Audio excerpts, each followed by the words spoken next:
The Battle of Waterloo, April 1814. For a decade, one man had dominated Europe. Napoleon Bonaparte, Emperor of the French, had built an empire spanning the entire continent through sheer military genius. But now, a grand coalition of enemies had finally brought him down, forced to abdicate. Napoleon was exiled to the tiny island of Elba, while the Bourbon monarchy was restored to France under the corpulent Louis XVIII. But Napoleon was never a man to accept defeat.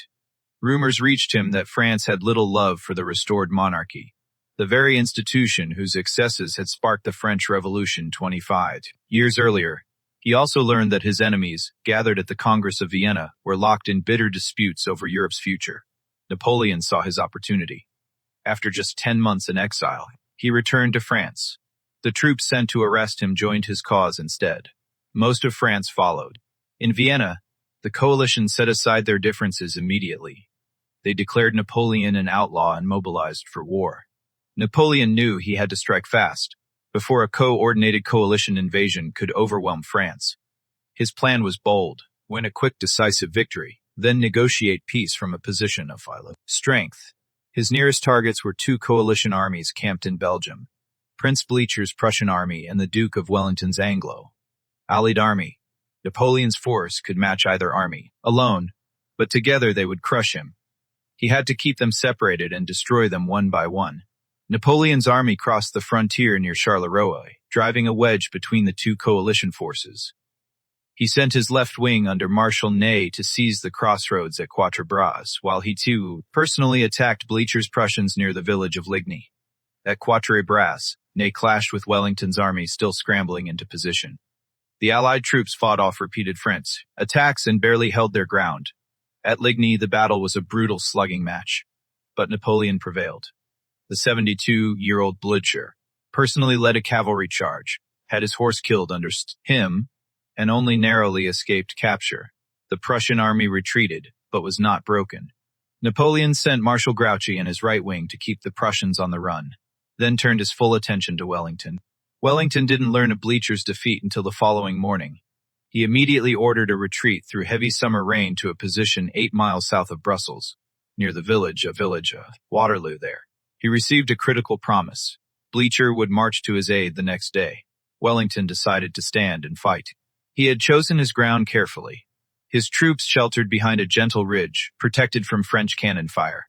His right flank rested on the fortified farmhouse of Hougoumont, his center on the farm of La Haye Sainte, and his left on Papelotte. All three were garrisoned with elite troops. Wellington needed every advantage he could get. His army was a mixed force of British, Dutch, and German soldiers, many with no combat experience whatsoever. They had one job: hold Napoleon's veterans off long enough for the Prussians to arrive. Sunday, the 18th of June, 1815. The day dawned bright and clear. Napoleon delayed his attack, waiting for the ground to dry so his troops could maneuver more easily. Those lost hours would later prove costly. The battle opened around 11 a.m. with a French feint against Hougoumont on Wellington's right flank. Napoleon hoped to draw Allied reserves away from the center before delivering his main blow. But Hougoumont defenders, British and German troops, clung on with extraordinary determination throughout the day. At one desperate moment, the French broke through the main gate, but it was slammed shut behind them and every intruder killed. Wellington later called it the decisive moment of the entire battle.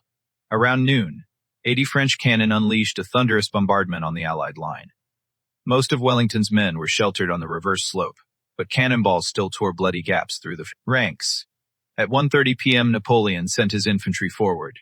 The French columns were met with disciplined musket volleys and then smashed by a charge from British heavy cavalry. The attack collapsed. Two of France's precious Eagle standards were captured as the cavalry rode down hundreds of fleeing Frenchmen. But success turned to disaster. The British cavalry, charged too far, became scattered and exhausted and were countercharged by French horsemen. The casualties were severe. Among the dead was Major General Sir William Ponsonby, commander of the Union Brigade.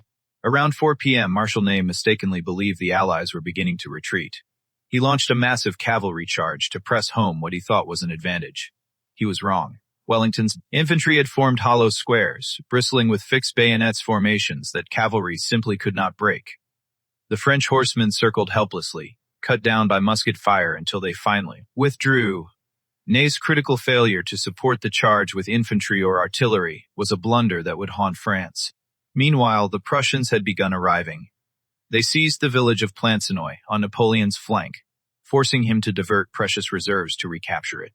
Around 6 p.m., French infantry finally captured La Haye Sainte at the Allied center. It was a breakthrough. French artillery rolled forward and began blasting the Allied squares at close range. The tightly packed formations suffered appalling casualties. It seemed as though Wellington's army, if it didn't retreat, would simply be slaughtered where it stood. But Napoleon was also running out of options. The Prussians were arriving in growing strength. With no choice left, he committed his ultimate reserve, the Imperial Guard, the most feared, celebrated soldiers in Europe. At 7:30 p.m., 3,000 battle-hardened veterans marched past their emperor and across a battlefield carpeted with the dead and dying straight toward the Allied center. Wellington's redcoats rose to meet them. Devastating volleys of musket fire tore through the Guard's ranks. When the Allies fixed bayonets and surged forward, the unthinkable happened. The Imperially Czech Guard wavered, then broke. They retreated. Wellington immediately ordered a general advance across the entire line. At almost the same moment, the Prussians recaptured Plancenoit. Word of the Imperial Guard's retreat combined with rumors of ours. Prussian encirclement rippled through the French army like a shockwave. Panic took hold. The French army disintegrated and fled the battlefield in chaos. Only Napoleon's old guard held their discipline, fighting a heroic but hopeless rearguard action. Napoleon himself abandoned his carriage and barely escaped the pursuing Prussian cavalry. The battle was over. Wellington and Blücher met outside Napoleon's former headquarters, an inn called La Belle Alliance. Blücher thought it the perfect name for their shared victory. Wellington preferred the more English-sounding name of the nearby village where he had made his headquarters. History would remember it as Waterloo. Wellington called it a damned near-run thing, and he was right. It was also one of the bloodiest battles of the era. Roughly 50,000 men were killed or wounded, 23,000 coalition casualties, and 27,000 French. Due to a devastating shortage of medical care, many of the wounded lay on the battlefield for days. Napoleon had nothing left. Unable to raise another army, he surrendered to the British, who transported him to a second exile. This time on the tiny remote Atlantic island of St. Helena. Was no escape now. He died there 6 years later. Waterloo ended an era. Europe entered a period of relative peace. No wars between the great powers for 40 years. Britain would not fight on the continent again for another century, until the summer of 1914. 40 years after the battle, a pioneer of the new art of photography captured something remarkable. Portraits of Napoleon's veterans, by then old men in their 70s and 80s. Among them, Sergeant Tania of the Imperial Guard, Morat of the 2nd Regiment of Hussars, Verlaine of the 2nd Guard Lancers.